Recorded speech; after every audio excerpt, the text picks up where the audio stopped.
Olá, eu sou o pastor Davi Paniago e hoje vamos meditar sobre Atos capítulo 4, versículo de número 31.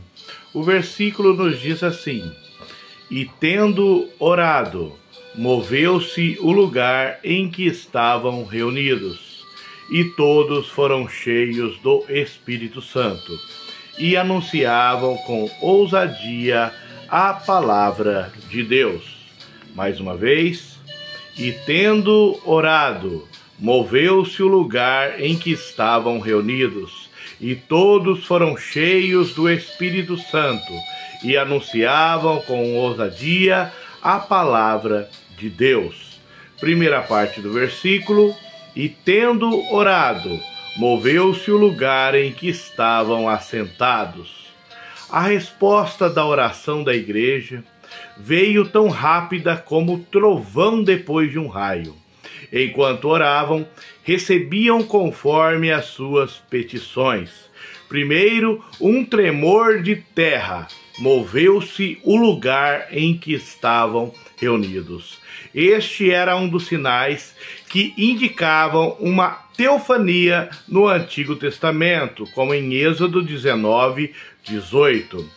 Os fracos cristãos do cenáculo moveram a mão que move o mundo, e o local foi sacudido. Em resposta às orações do seu povo, que o Senhor se levanta para sacudir a terra. Mais coisas são operadas mediante a oração do que o mundo pode imaginar. A história de todos os reavivamentos espirituais demonstram esta afirmação. Os eleitos de Deus podem clamar de dia e de noite contra as opressões que há na terra, e o Senhor pode esperar com paciência, e no Senhor pode esperar com paciência. Está escrito em Lucas 18, 7, 8. E Deus não fará justiça aos seus escolhidos, que clamam a Ele de dia e de noite, ainda que tardio para com eles?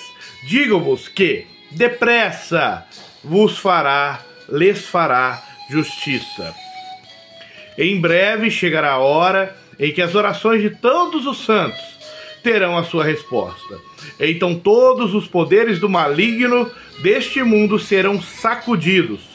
Está escrito em Apocalipse 8, do verso 1 até o 5, e a fumaça do incenso subiu com as orações dos santos, desde a mão do anjo até diante de Deus. E o anjo tomou o incensário e encheu do fogo do altar, e o lançou sobre a terra, e houve depois vozes, trovões, relâmpagos e terremotos.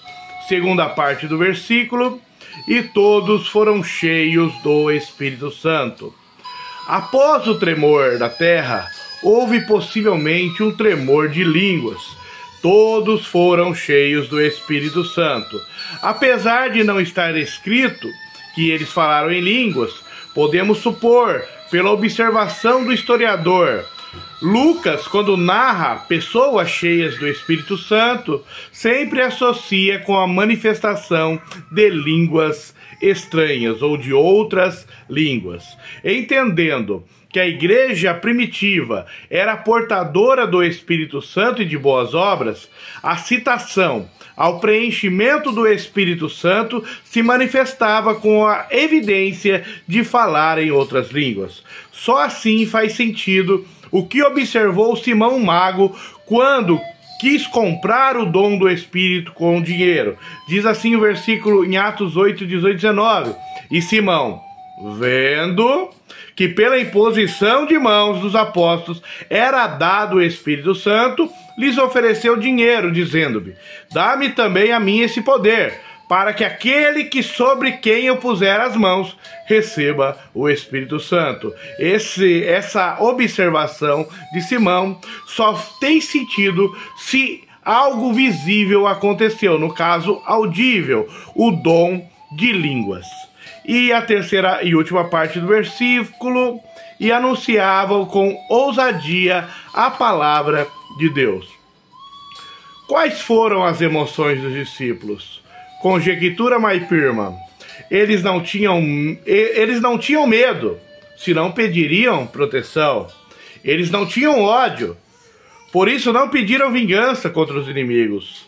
Foi a corajosa resolução de cumprir a vontade de Deus que os levou a orar. O pedido deles é: concede a teus servos que falem com toda a ousadia a tua palavra. Após mover a terra e o mover do Espírito, eles deixaram o cenáculo onde se reuniam e saíram anunciando com ousadia a palavra de Deus. É interessante observarmos o uso da palavra ousadia nesse texto. Ela aparece, por exemplo, em Atos 14:13, para se referir à coragem de Pedro e João quando foram interrogados pelos anciãos escribas. O cristão, cheio do Espírito, se torna corajoso em toda a sua vida cristã. Ele prega a palavra de Deus com poder e autoridade. E tendo orado, moveu-se o lugar em que estavam reunidos, e todos foram cheios do Espírito Santo e anunciavam com ousadia a palavra de Deus. Que Deus em Cristo vos abençoe.